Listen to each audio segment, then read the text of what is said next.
Hey everyone, it's Anna. The Modern Love podcast team is working on an episode about location sharing and how we decide whether to let a partner, friend, or family member track our whereabouts. On the one hand, using your phone to share your location might help you stay connected and build trust. But it can also test the boundaries of your relationship in uncomfortable ways. Tell us your location sharing story. Was there a moment you really regretted sharing your location with someone, or a moment you were very glad you did? Where were you? What happened? How did your relationship change as a result? Record your answer as a voice memo and email it to modernlovepodcast@nytimes.com, and we may end up featuring it on the show. One more time, tell us how location sharing has affected a relationship in your life, and send it as a voice memo to modernlovepodcast@nytimes.com. We're so excited to hear from you. All right, on with the show. Love now and Did you fall in love last night? I love her. Love was stronger than anything you can For the love. love. And I love you more than anything. There's still love. I will take you along with me while I do my Sunday reset. From the New York Times, I'm Anna Martin. This is Modern Love. Sunday reset is something that I do to make my house ready and prepared for the next week. Today, I'm talking to the therapist and author, Casey Davis. I always start by getting out my giant trash can, my big laundry basket, a little basket for items, and some cleaning. Casey is probably best known for her TikTok videos where she's cleaning up all these messes in her home. You'll see scattered clothes, toys, dishes, and trash, you name it. And Casey is adamant that her clutter, and yours, is okay. It's not some big failure, and you don't have to feel bad about it. I don't know who needs to hear this, but you're allowed to have shit on your counter. This is Casey's thing. She identifies the stuff that we all seem to have an inner conflict around, like our clutter, and offers a compassionate, pragmatic take on it. She wrote a book about it called How to Keep House While Drowning. But lately, Casey's been talking about more than the literal stuff in our lives. Her latest book is called Who Deserves Your Love? How to Create Boundaries to Start, Strengthen, or End Any Relationship. And in it, Casey says boundaries are widely misunderstood. So today, Casey Davis tells me what she thinks we're getting wrong about boundaries and how to better navigate conflict with the people we love. Plus, she reads a Modern Love essay about an argument between a couple that seems to come out of nowhere, 20 years into their relationship. Stay with us.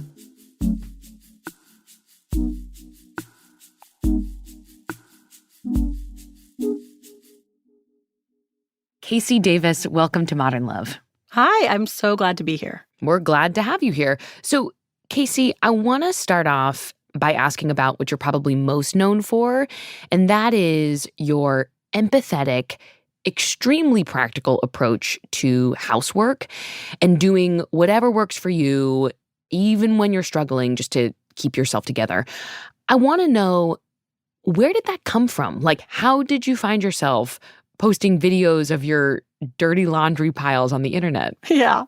So as a therapist, I knew that when I was going to have my second baby, that I was going to have some problems with mental health. Like I struggled a little bit with the first one, and I just know myself. I knew I might tend towards anxiety and depression and things, especially in a postpartum phase. So I had a whole plan. And it was a good one. It was, we're going to have meals delivered and play dates set up, and the 2-year-old was going to go to daycare, and, family was going to stay for up to 6 weeks at a time. And then I gave birth 3 weeks before the shutdowns for COVID. And all of a sudden, that whole plan went away. Oof. And one of the things that happened, like I've always kind of been a messy person, but for the first time, it wasn't functioning. Like we're running out of clean dishes and there aren't clean clothes anymore and the laundry is piling up and everything is so messy and I can barely walk because of all the baby toys and everywhere. You're spending so much time, all your time basically in the home because it's lockdown. And so that's when I started making videos about cleaning and figuring out ways to clean that kind of worked for me as a messy person. And so that's how it all started. And then it kind of took off. But what took off about it wasn't just people saying, oh my gosh, like what cool little hacks. It was the people that said, sometimes my house gets like this and I feel so much shame about it.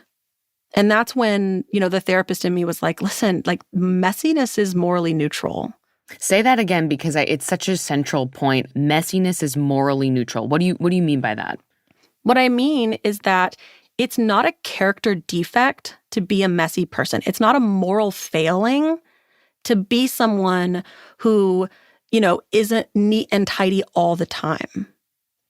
And as I spent a lot of time on social media talking about like homes, one of the things that I would notice is that when people would talk about their relationships online, they would get a lot of really moralizing advice. So it wasn't just, here's a better way to communicate.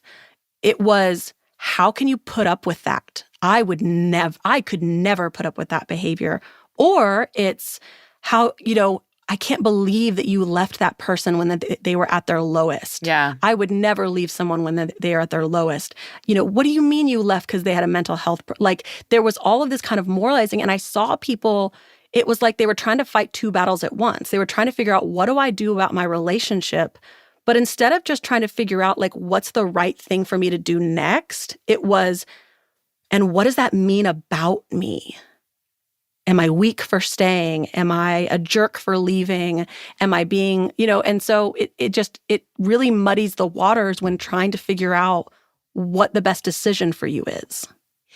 Yeah, you've been talking more and more online about relationships, and you have this new book all about relationships and building and keeping boundaries in them. It's very helpful and practical. There are flow charts inside.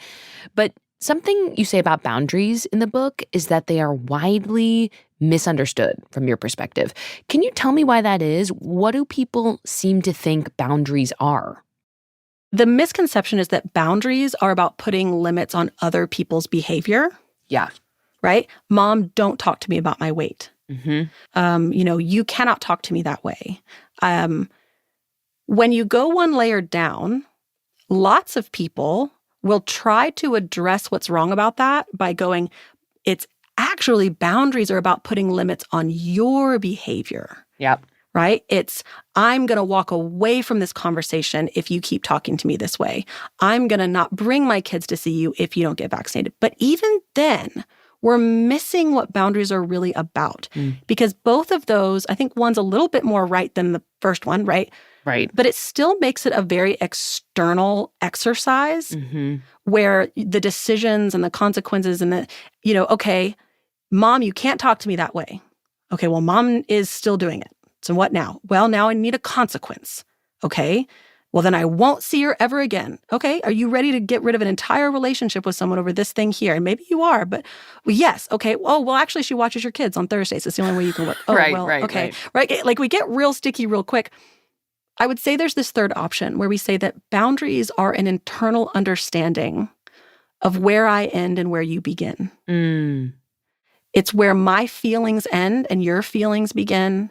It's where my ability to affect my own decisions and actions end and your decisions and actions begin. And it's also this understanding of what belongs to me and what I'm responsible for and where my responsibilities stop and your responsibilities begin when it comes to our relationship with each other. I mean, you gave this example about a mom who keeps talking to her kid about their weight. What would be a boundary there that would be effective in that context that works on that internal understanding of this is where I end, this is where you begin? So what I would say is this. Asking your mom to not talk to you about weight in and of itself is not a boundary. It's just a request. You have requested that she do something. You can't control whether she does or doesn't, but it might be that the act of you voicing what you need is you being a boundaried person.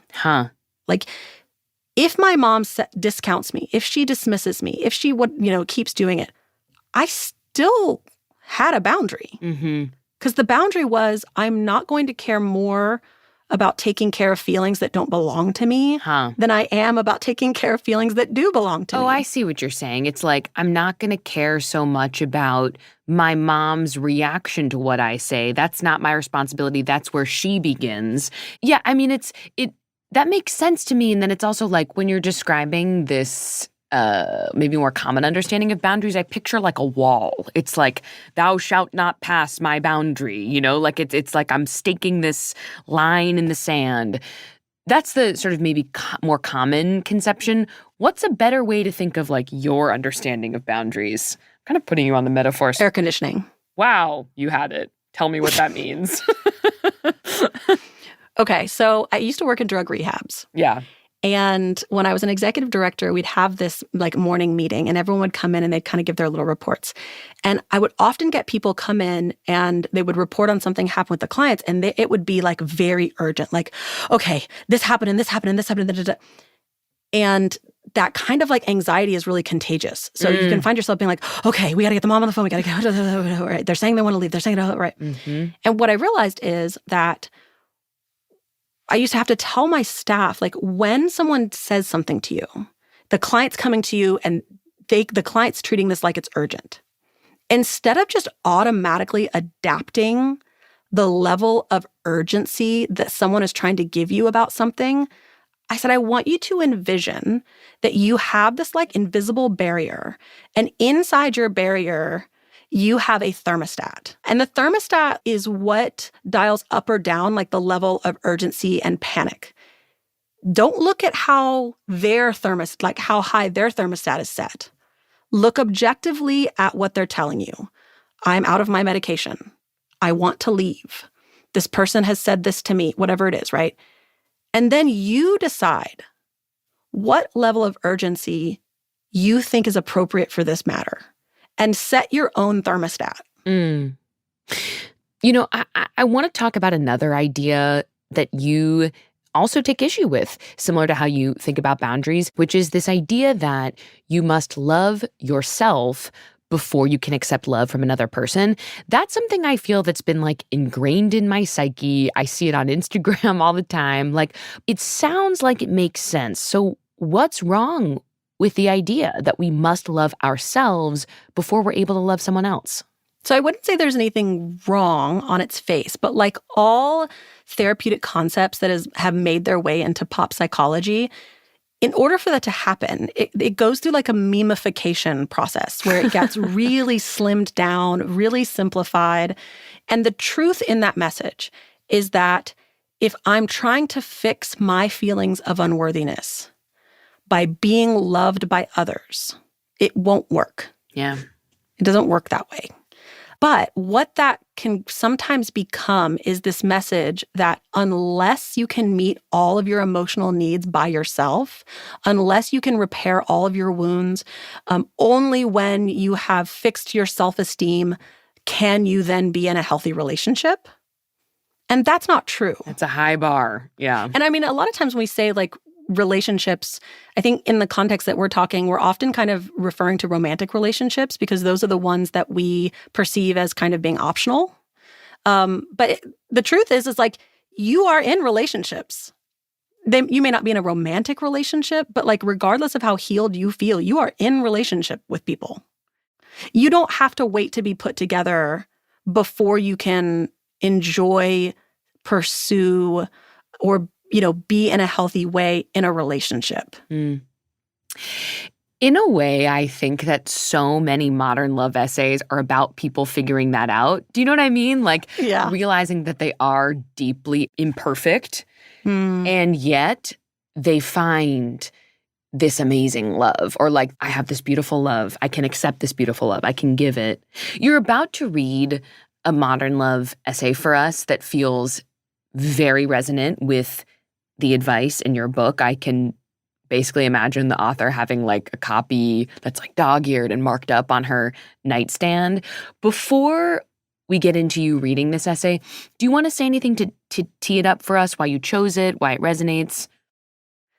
Yeah, I mean, I chose this essay because I could see myself as both of their therapists or just one of their therapists, and I could see clearly where they were kind of missing each other and how easily that happens. And it's a very kind of universal story if you look at what exactly is happening between them. We'll be right back.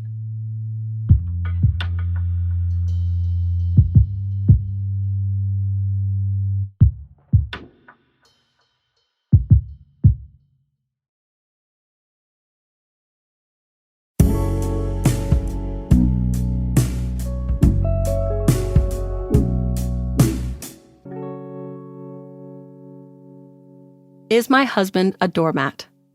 By Lidia Hije. Nearly 4 years ago, at our home in Zadar, Croatia, during what had been no more than ordinary bickering, my husband yelled unimaginable words. "You've been abusing me for 20 years. The fight had started the previous night. He had snapped at our daughters for being their usual rambunctious selves as they were getting ready for bed. I had been working at my laptop, and his nervous tone tore through my focus. So I lashed right back at him, irked for having to concentrate again at that late hour. We lay in bed afterward with our backs to each other, only one of a handful of times we had done that in our 20 years together. I was annoyed, but not worried. It was a stupid fight. He'd been under some stress. Tomorrow he would apologize, and we would move on as we always did. He had been irritable for days because of an Enneagram personality test I'd sent him a link for. When he came out of our room with his results, his face was ablaze, furious. Which was odd. My husband is the calmest, most easygoing person I know. "I'm a 9, he said with disdain. The peacemaker. "That's great," I said, a bit envious. I was a 4, the individualist, what seemed to me to be a frivolous and self-serving type compared to the altruism and kindness of a peacemaker. "I'm an official people pleaser," he said. "My personality is a doormat." That whole day, he brooded over his results, and I found it hilarious. Who in their right mind gets upset about a pop psychology personality test? "That's what I love most about you," I said, "that you are understanding, collaborative, considerate." But he shook his head as if I didn't understand it, didn't understand him. And in the following days, he grew increasingly irritable, bursting with annoyance when he had to take out the trash, or when the children didn't line up like soldiers the moment he barked orders to brush teeth or go to bed. It all came to a head in our fight, when he spewed those words at me, that I had been abusing him. When he said that, I laughed. The accusation was ludicrous. We were best friends. And throughout our relationship, we had been helping each other work through our respective childhood wounds, and both strove to be the safe person for the other. Being accused of the very thing we had fought to overcome struck me like a bad joke.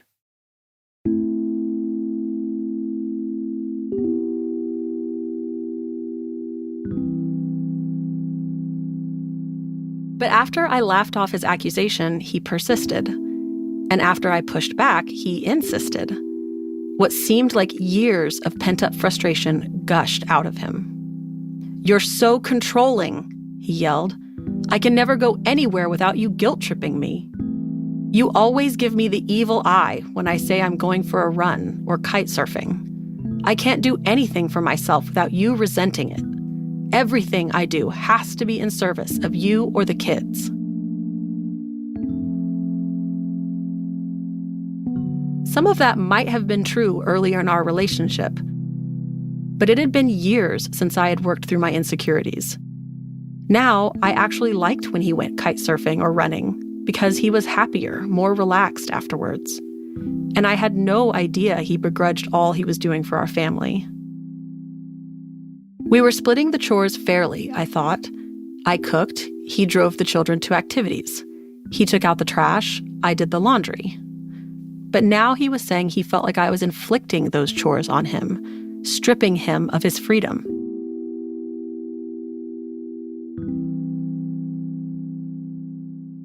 An old fear reared its ugly head. What if this was how my husband had always felt about me and our marriage? What if all this time he had felt subdued and oppressed and was only now finding a way to voice it? I was left dazed and speechless by shock and fear, and I took our car keys and left.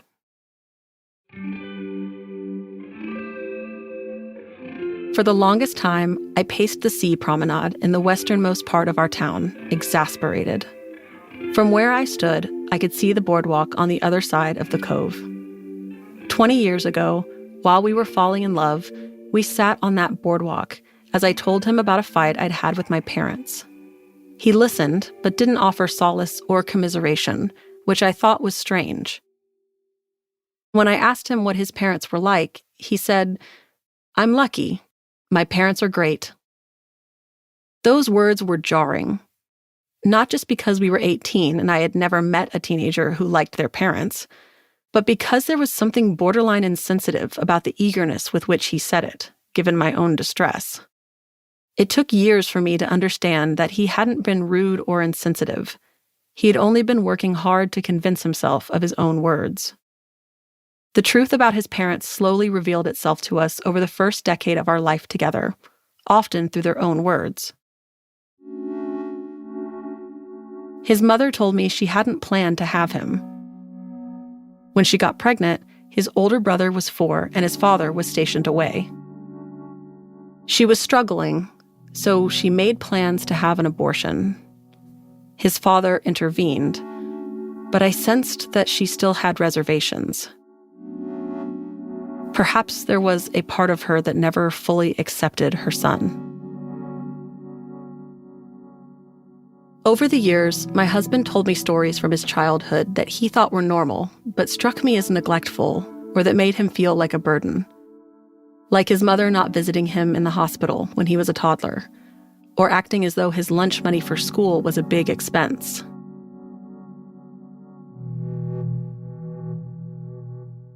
My husband cut ties with his parents some years ago, but only after I grew upset at the way they treated me. I guess he hadn't deemed himself worth fighting for.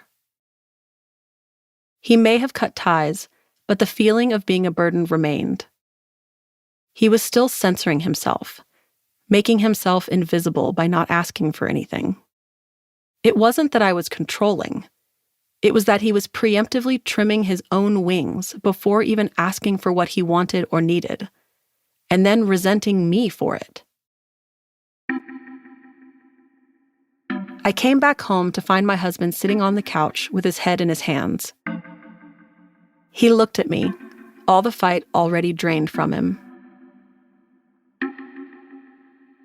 "I'm sorry I took it all out on you," he said. "You weren't abusing me. I can't believe I said that. That damn Enneagram, it really got into my head." He had been doing some reckoning of his own while I was away, and he realized why the Enneagram had triggered him so much. It hadn't shown him the person he was, but the person his childhood experiences had conditioned him to be. And there was a deep chasm between those two versions. After the Enneagram held that mirror up to him, he couldn't reconcile himself to it, but he also didn't know what to do about it. It overwhelmed him completely. "I thought that cutting ties was enough," he said. "But there's still work. So much work." "I know," I said, and held him.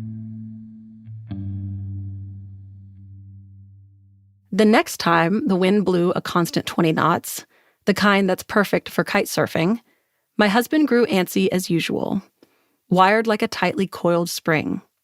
Only now I understood the friction consuming him, for wanting something and trying to talk himself out of it at the same time. "The wind is great," he said. "But it might rain today, and the kids would need a ride to school. If I take the car..." "We'll make do," I said. "You should go, if you want to go." I gave him a meaningful look, and he contemplated it for a moment, along with my emphasis on the word want. "I want to go," he said finally, the words coming out loaded, almost cathartic. "Then go," I said. It was an awkward first-time choreography, a dance we would have to learn to perfect over time. But with practice, it became easier for him to put his foot in the right place, and for me to move where I was supposed to, out of his way. I recently asked him to take the Enneagram test again. He was reluctant, worried that he would be triggered the same way, but I insisted. It's so easy to miss even the most monumental transformations when they're made in baby steps. And something told me he wouldn't be disappointed with his results this time around. Later, he emerged with the widest smile and said, "I'm a 7. I laughed. It figures. A 7. The enthusiast. Optimistic, fun-loving, and extroverted."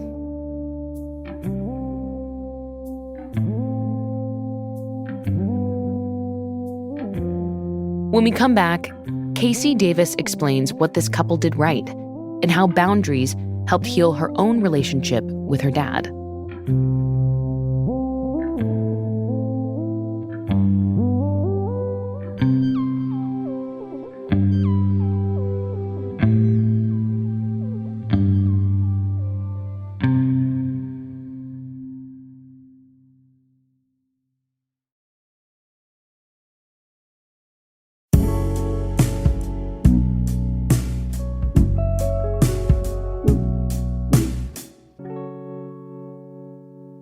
Casey, wonderful job reading that essay. You know, when I asked you to read, when I teed it up, you said you could imagine yourself as both of these people's therapists, the author and also her husband. And I'm curious, having just read it, like, what would you say to both of them? So, you know, when I hear her husband's story, I am immediately sort of hearing their relationship in the context of a vulnerability cycle. And so it's this idea that within each of us, we have these particular sensitivities to things. And when we experience those sensitivities being activated, it often triggers us to become defensive. And so I see this cycle playing out with this couple because often our sensitivities are created in our early childhood moments. And so when we hear that his mother was neglectful, when she acted like he was a burden, he developed a sensitivity around inconveniencing people, feeling like a burden.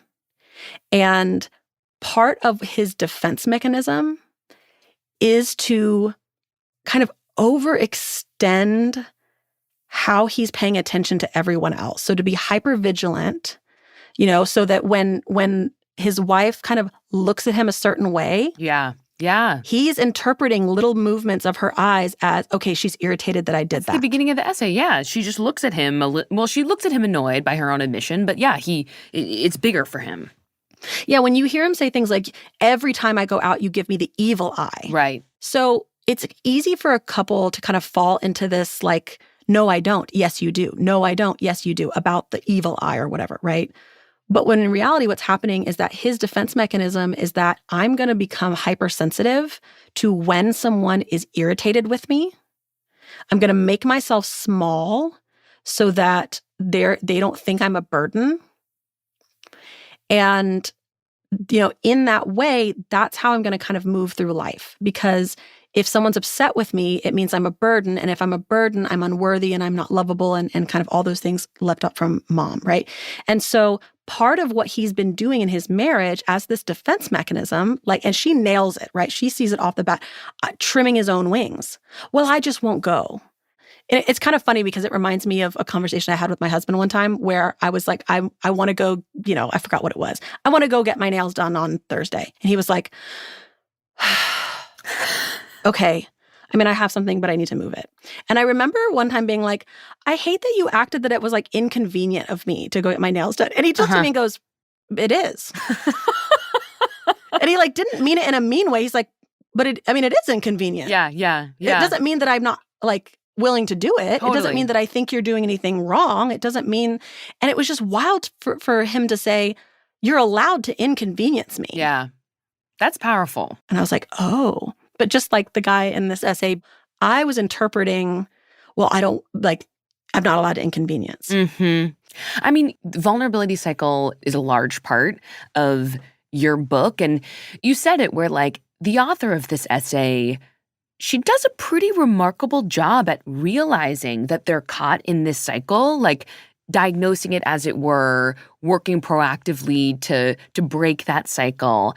If a listener, if someone is struggling within that cycle, trying to break out of it, when you find yourself in that kind of conflict, what are the questions you need to be asking yourself about your own behavior and your own responsibility in that cycle? Yeah. So this is really where like having an outside support system comes into play, because we need to ask our partner, our friend, whoever we're kind of talking to, like really listen to how they're interpreting things. And then you're probably going to need to talk to someone else. Hey, they're interpreting it like X. Here's what I did and said. I'm interpreting like Y. And I wish there was like a real question to ask yourself, but truly it is more about pausing. This is where the boundaries come in, because when she says, oh, he's not reacting to me. He is reacting to the story he tells himself about our relationship. He is reacting to some internal childhood wounds. That's boundaries. Mm-hmm. That's her being able to go, I understand where I end here and where your stuff begins. She does a really good job at that. I mean, that is what you're saying, is she is being a boundaried person in the way that she works through this conflict with her husband. Not only is she being a boundary there, because if she were to stop there and go, so figure it out. This isn't about me. Get it together. I can't believe, right? That would not be being boundary, because boundaries aren't just about what am I responsible for. They're also about my responsibilities to you. And she knows that part of her responsibilities to her husband is to listen and to have empathy and to try and understand and to support. And that's how she's expressing that when she says, please go. Yeah, go kite surfing. I want you to go. Yeah. She's like, it's okay if she were to go, yeah, I mean, you could. I was going to go to the grocery store, but you know what? Go ahead. Like that, there would be nothing wrong with that reaction. And she's not obligated to do something, but she is going, I want to go one extra mile for you.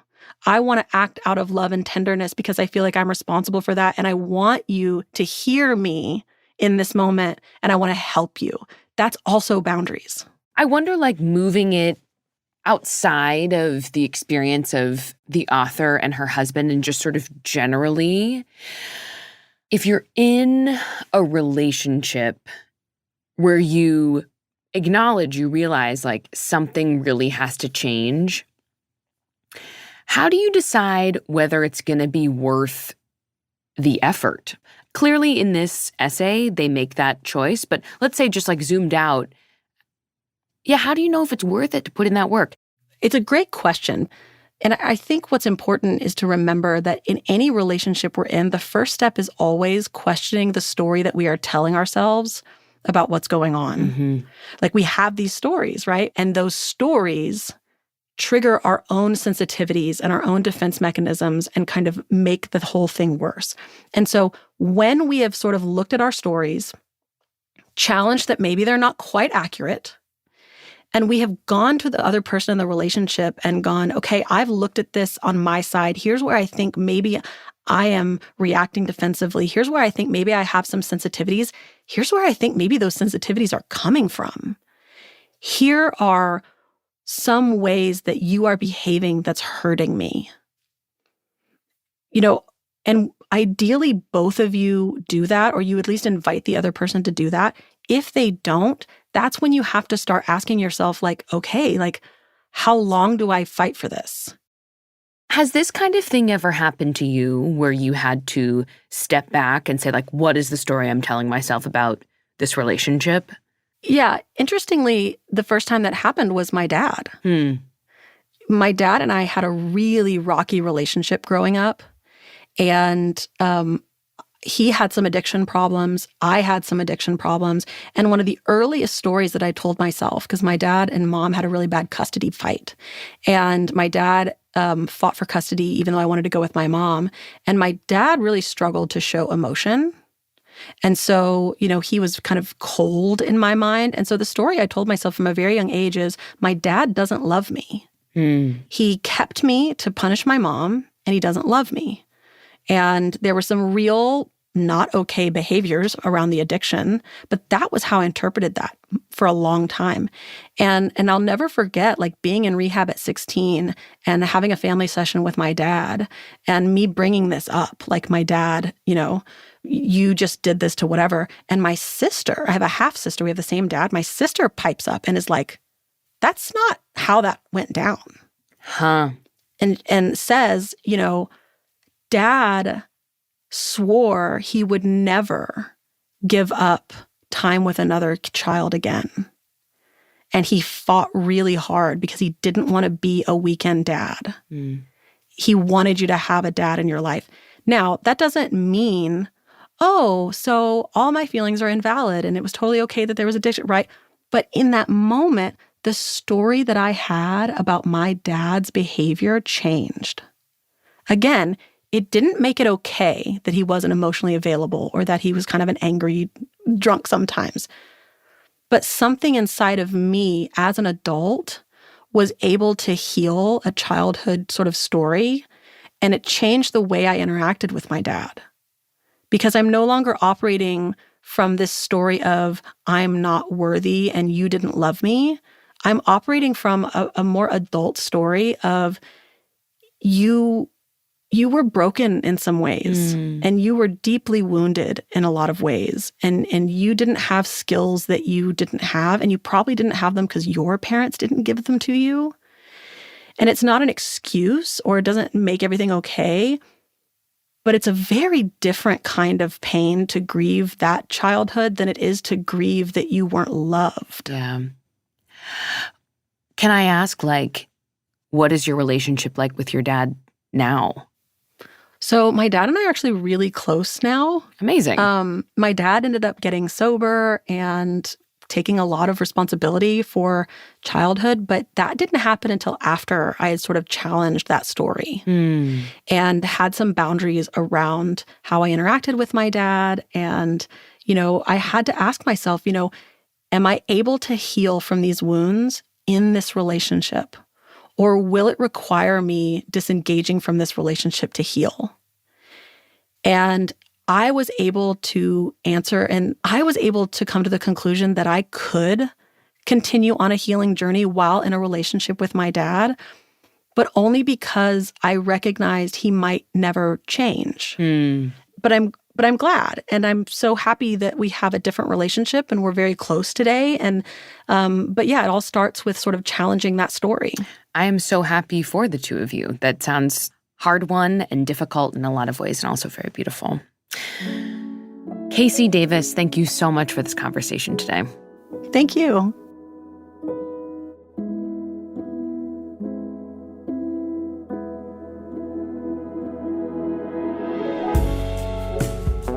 This episode of Modern Love was produced by Reva Goldberg and Davis Land. It was edited by Lynn Levy, Gianna Palmer, and our executive producer, Jen Poyant. Production management by Christina Josa. The Modern Love theme music is by Dan Powell. Original music in this episode by Sonia Herrero, Carol Sabaro, Dan Powell, Alicia Beitup, and Pat McCusker. This episode was mixed by Daniel Ramirez with studio support from Maddie Masiello and Nick Pittman. Special thanks to Mahima Chablani, Nel Galogli, and Jeffrey Miranda, and to our video team, Brooke Minters, Felice Leone, Michael Cordero, and Sawyer Roque. The Modern Love column is edited by Daniel Jones. Mia Lee is the editor of Modern Love Projects. If you want to submit an essay or a tiny love story to the New York Times, we have the instructions in our show notes. I'm Anna Martin. Thanks for listening.